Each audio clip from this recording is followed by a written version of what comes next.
আসসালামু আলাইকুম।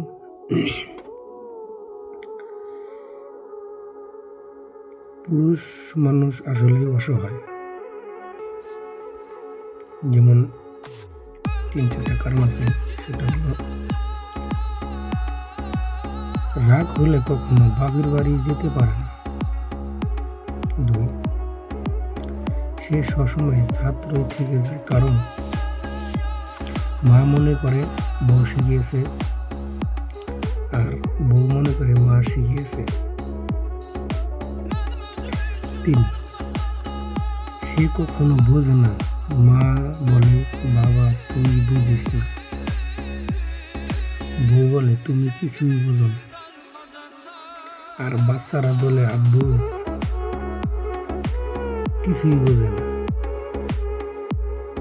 আসলে আপনারা বলেন তো, পুরুষ মানুষের বোঝার বয়স কখন?